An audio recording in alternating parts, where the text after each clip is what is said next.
சமையல் இன்னைக்கு சண்டேன்றதுனால மீன் வாங்கிட்டு வந்திருக்கேன் மார்க்கெட்டுக்கு போய்.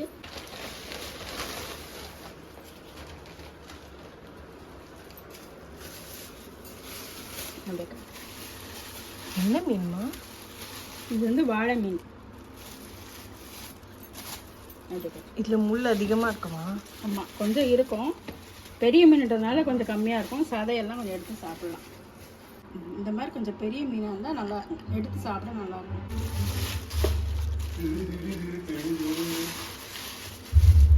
இது என்ன மீன் சொல்லி பார்ப்போம். இதுவா? எனக்கு மீன் பேரே தெரியாது.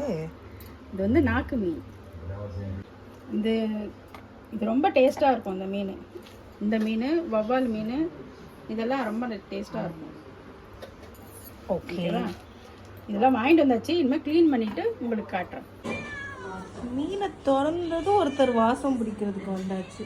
என்ன என்ன உனக்கு மீன் கிடையாது அப்படி கத்துனா கொடுத்துருவோமா?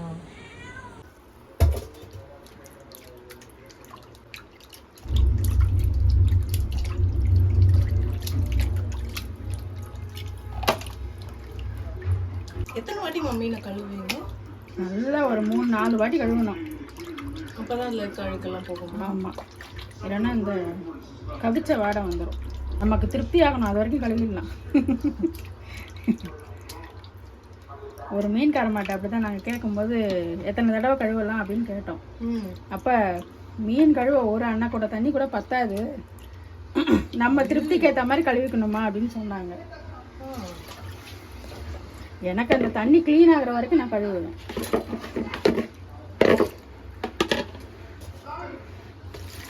இப்படி ஊற்றி அலசும் போது இந்த மாதிரி வெள்ளையாக இருக்கணும். இப்படி இருந்ததுன்னா நல்லாயிருக்கும். மீன் அலசும் போது ஒரு மூடி வினிகர் ஊற்றி கழுவுனீங்கன்னா அந்த கவிச்ச வாடை இல்லாமல் இருக்கும். கையில் வந்து அந்த மீன் வந்து சொரசொரப்பு தன்மை தெரியும். நமக்கு செய்யும் போது நமக்கு வாசனை இல்லாமல் இருக்கும், மீன் வாசனை மட்டும் இருக்கும். வினிகர் ஊற்றி அலசிட்டு இன்னொரு வாட்டி தண்ணி ஊற்றி அலசிடணும், அப்போ தான் நல்லாயிருக்கும். அந்த வினிகர் வாசனை இல்லாமல் இருக்கும், அதுக்காக தான் இன்னொரு தண்ணி ஊற்றி அலச சொல்கிறேன். ஓகே, இப்போ இந்த அளவுக்கு எப்படி க்ளீனாக இருக்குங்க. இந்த மாதிரி இருந்தால் தான் நல்லாயிருக்கும். மீன் எல்லாம் குளிச்சு நல்லா ஃப்ரெஷ்ஷாக ஆகிடுச்சு. மசாலா போட்டுடலாமா? அடுத்து என்ன பண்ணணும் மாமி? அடுத்து இதில் கொஞ்சம் லெமன் சாறு ஊற்றி ஊற வைக்க போகிறோம். ஊற வச்சுட்டு இதுக்கு ஒரு மசாலா ரெடி பண்ண போகிறோம். அதான் ஸ்பெஷல் மசாலாவா? ஆமாம், எல்லோரும் தண்ணி ஊற்றி குழச்சி அதில் மீனை பரட்டி வைப்பாங்க. நம்ம வந்து பொடியாகவே வச்சு இதில் பரட்டி எடுக்க போகிறோம். அப்படி பண்ணால் என்ன ஆகும்? இன்னும் கொஞ்சம் அந்த மசாலாலாம் அதில் நல்லா ஒட்டும், எண்ணெயிலே ரொம்ப பிரியாமல் இருக்கும். நம்ம பொடியாக போடுறதுனால சாறு அது ஊற்ற முடியாது, அதனால இப்போ இந்த சாறில் நல்லா ஊறட்டும். ஓகே, ஊறினதுக்கப்புறம்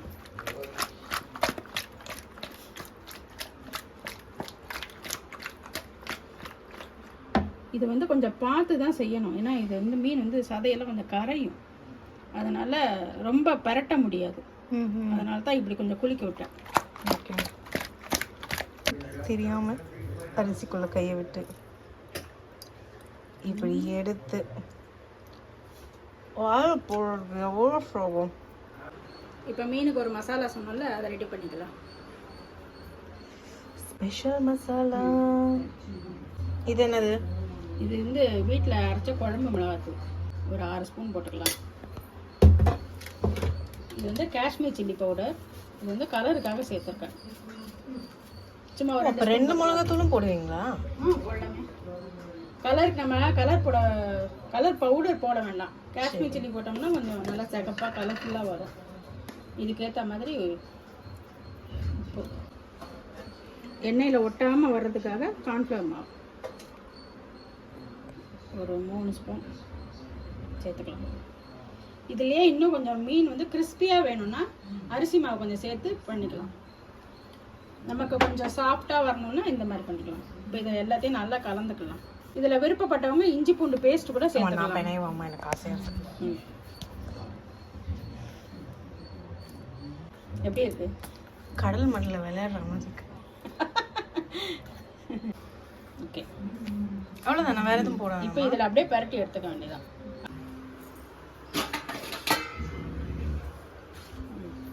இப்போ நம்ம பரட்டி வைக்க போகிறோமா?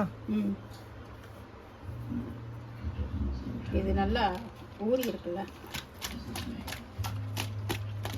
அவ்வளோதான். கொஞ்ச நேரம் அந்த இதில் ஊறினா போதும். அந்த இதெல்லாம் நல்லா இதில் கோட்டிங் ஆகிடும். இது எல்லாமே நல்லா.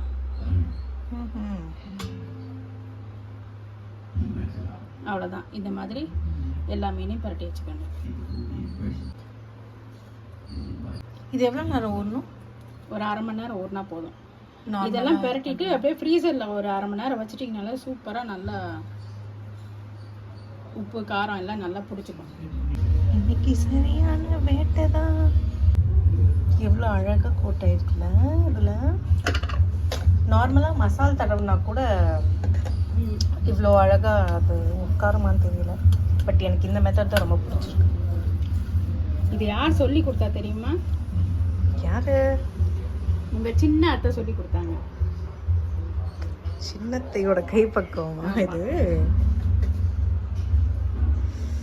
அவங்க ஒரு பெரிய குக்கு. இந்த மாதிரி எல்லா மீனையும் பரட்டி வச்சுக்கணும். முதல்ல சொன்ன மாதிரி விருப்பப்பட்டவங்க இஞ்சி பூண்டு பேஸ்ட்டு கூட அந்த லெமன் புழிஞ்சோம் பார்த்தியா, அப்போ கூட சேர்த்து பரட்டி வச்சுக்கலாம். இந்த மாதிரி பண்ணோம்னா ஃபுல்லாக கோட்டாகும். அதான் இதோட ஸ்பெஷல். அதுதான் எனக்கு பிடிச்சிருக்கு. நீங்கள் நார்மலாக இந்த மசால் அப்படியே டைரெக்டாக மீனில் போட்டு செய்வீங்கல்ல, அதில் வந்து சம்டைம்ஸ் மீனில் ஒட்டவே ஒட்டாது. இல்லைன்னா அந்த சைடில் உள்ள இந்த கேப்பில் இருந்துச்சுல, அதுலேயே அப்படியே உட்காந்துக்கும். எனக்கு அதெல்லாம் பிடிக்கவே பிடிக்காது. ஆனால் பட் இதில் வந்து நல்லா சூப்பராக ஃப்ரை ஆகுது. சரி, கொஞ்ச நேரம் குளிர் காஞ்சிட்டு வாங்க. நீங்களாம் என்னங்க எல்லாம் பரட்டி வச்சுட்டோம். சாப்பாடும் அடுப்பில் வச்சுட்டோம். இப்போ ரசம் தாளிக்க போகிறோம்.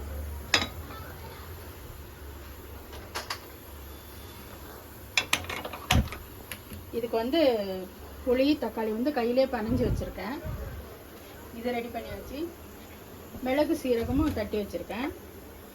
மிளகு சீரகம் பூண்டு கருவேப்பிலை ஒரு காஞ்ச மிளகாய் போட்டு தட்டி வச்சுருக்கேன் ரசத்துக்கு. ஓகே,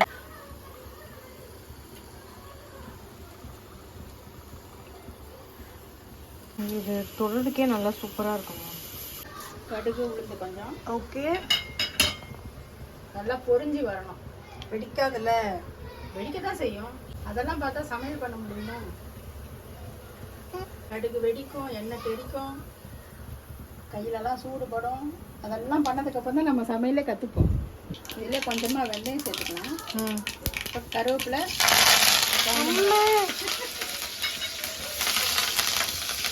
முதல்ல சொன்னல, வெடிக்கும் தெரிக்கும் எல்லாம் நடக்கும்.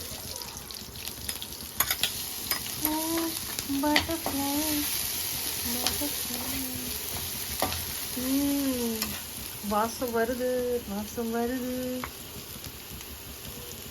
இதெல்லாம் நல்லா ஒட்டிக்கிட்டு இருக்கும். அதெல்லாம் நம்ம கையிலே எடுத்து தான் போடணும்.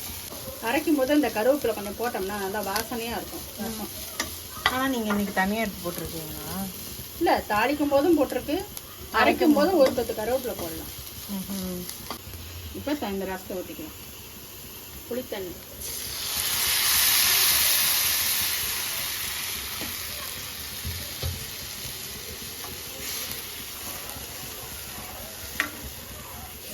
நல்லா கலந்து ஸ்டவ்வை கம்மி பண்ணிவிட்டு இதில் சேர்த்துக்கலாம்.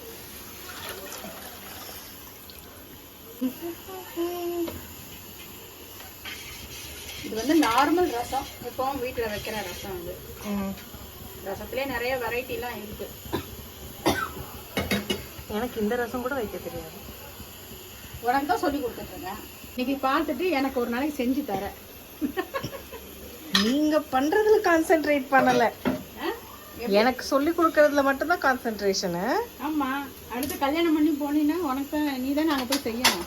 பொண்ணா பிறந்தாலே இப்படிதான் போல வருது மைண்ட் வாய்ஸ்ல பேசிட்டு இருக்கு. அதுக்கு மட்டும் சத்தம் வரல. ரசம் ஒரு முறக்கு ஒன்று இறக்கிட்டு அதுக்கப்புறம் மீன் வறுக்க ஆரம்பிச்சிடலாம். ஓகே, ரசம் கொதிச்சிருச்சு. இப்போ இந்த மாதிரி இறக்கும் போது இந்த மாதிரி பெருங்காயத்தை இதில் போட்டுட்டு கலந்துட்டு எடுத்தீங்கன்னா இன்னும் ரொம்ப சூப்பராக இருக்கும். அந்த பெருங்காய வாசம் வந்து அப்படியே இருக்கும். பெருங்காயம் போட்டாச்சு. இப்போ இதுக்கேற்ற மாதிரி உப்பு சேர்த்துக்கலாம். ஓகேவா? ரசம் ரெடி ஆயிடுச்சு. ஆஃப் பண்ணிடும். ரசம் தாளிச்ச கடாயை வந்து வேஸ்ட் பண்ண வேண்டாம், அதுலேயே மீனும் வறுத்துக்கலாம். ஓகே.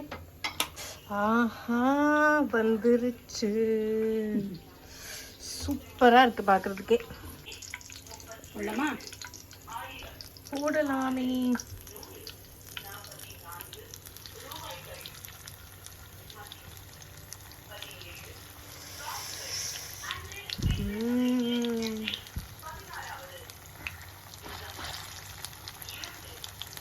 மீன் இப்போ தான் போட்டிருக்கோம், அதனால் போட்ட உடனே திருப்பக்கூடாது. கொஞ்ச நேரம் வேகட்டும்.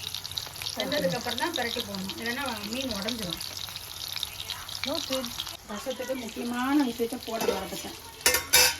என்னாச்சு? கொத்தமல்லி. அதான் நினச்சேம்மா, ஏதோ ஒன்று மிஸ்ஸிங்காக இருக்க மாதிரி இருக்கேன்னு. ரசத்துக்கு இதுதான் ரொம்ப மெயின். ஏன்? கொத்தமல்லி வாசனை எல்லாமே, பெருங்காயம் கொத்தமல்லி இதெல்லாம் ரொம்ப ரசத்துக்கு டேஸ்ட் கொடுக்குற இன்க்ரீடியன்ட்.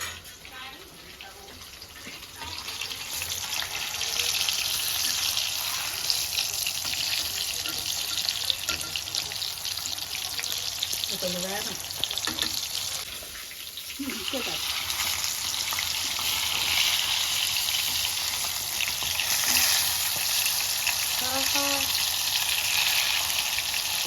பார்த்து மீன் வலிக்கணுமா? உடஞ்சிருச்சுன்னா இன்னும் நல்லா கொஞ்சம் டீப் ஃப்ரையாக எடுத்துருக்கேன். இன்னும் கொஞ்சம் கலராக வேணும்னா இன்னும் கொஞ்சம் முன்னாடி கூட எடுத்துக்கலாம். ஓகே, அவ்வளோதானா?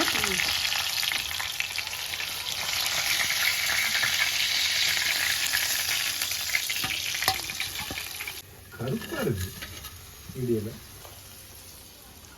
இல்லை, அதான் சொன்னேனே, இது வந்து கலர்ஸ் மஞ்சள் கலரா இருக்கும்ல. டீப் ஃப்ரையாக வேணுங்கிறவங்க இப்படி எடுத்துக்கலாம். நம்ம இன்னும் கொஞ்சம் அதுக்கு முன்னாடியே வேணாலும் எடுத்துக்கலாம். எனக்கு அந்த மாதிரி இருந்தால் தான் எனக்கு ரொம்ப பிடிக்கும். உங்களுக்கு சந்தியாவுக்கு வந்து இந்த மாதிரி தான் பிடிக்கும். அதனாலயா?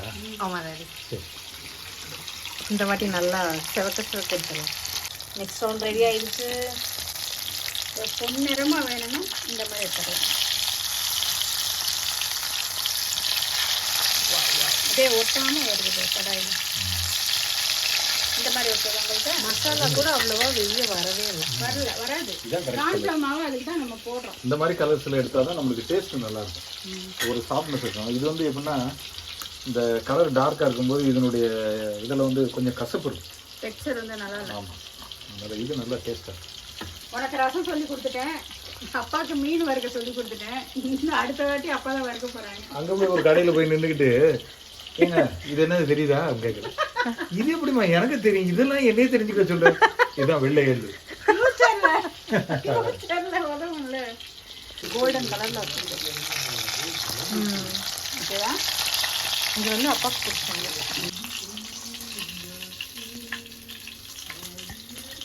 இதுக்கும் அதுக்கும் கலர் சேஞ்ச் வித்தியாசத்துக்கு இல்லை. எனக்கு இதான்பா பிடிக்கும். சாப்பாடு சுட சுட ரெடி ஆயிடுச்சு. என்னங்க, எனக்கு டேஸ்ட் பண்ணி பாருங்க. உப்பு காரெல்லாம் கரெக்டாக இருக்கா அப்படின்னு பாருங்க. என்ன மீன்? வவ்வாலா? நாக்கு மீன். நாக்கா? அதான் ஒன்று நாக்கு மாதிரியே இருக்கா? எல்லாமே இதுதான் ரொம்ப டேஸ்ட்டாக இருக்கும். ரொம்ப சூடாக இருக்கு.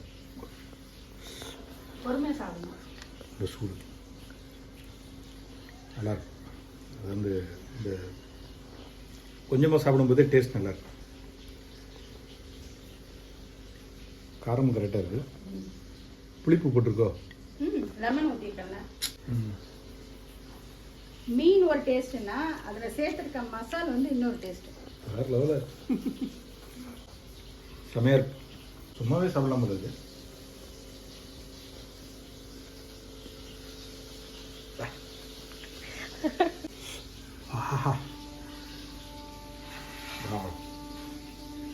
பரவாயில்ல, வீடியோக்காக ஒரு மீன் கொடுத்துட்டாங்க, ஃபுல்லாக சாப்பிட்டாச்சு. நல்லா கிறிஸ்பியாக இருக்குல்ல பார்க்கவே. சாப்பாடு சுட சுட அதில் போட்டு அப்படியே ஒரு மீன் எடுத்து வைக்கிற மாதிரி.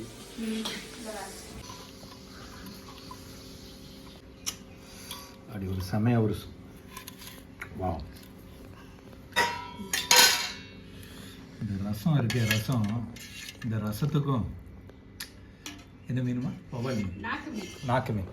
வேற மறந்துட்டே இருக்கு. அந்த நாக்கு மீனுக்கும் இந்த ரசத்துக்கும் வேற லெவலாக இருக்குங்க.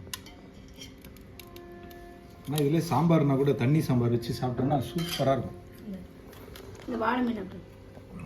இது என்ன மீன்? இது உங்களுக்கு ரொம்ப பிடிச்ச மீன், வாழை மீன். இது எனக்கு ரொம்ப பிடிக்கும் உண்மையிலே. இது வாழை மீன். இது வறுத்தாலும் சூப்பராக இருக்கும், குழம்பு வச்சாலும் அதை விட வேறு லெவலாக இருக்கும். அதில் வந்து வாழை மீன் தித்திப்புன்னு வைப்பாங்க, அது செமையாக இருக்கும். பாருங்கள், சதையே சூப்பராக இருக்கும். ஆனால் இதில் கொஞ்சம் முள் இருக்கும், பார்த்து சாப்பிட்ணும். ஆனால் இதில் இந்த மீனில் வந்து முள் இருக்காது.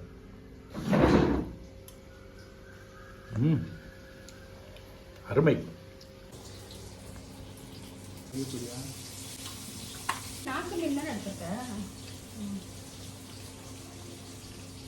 அருமையாக இருக்கு, நல்ல காரமாக சூப்பராக இருக்கு. வீட்டு மிளகாய் தான்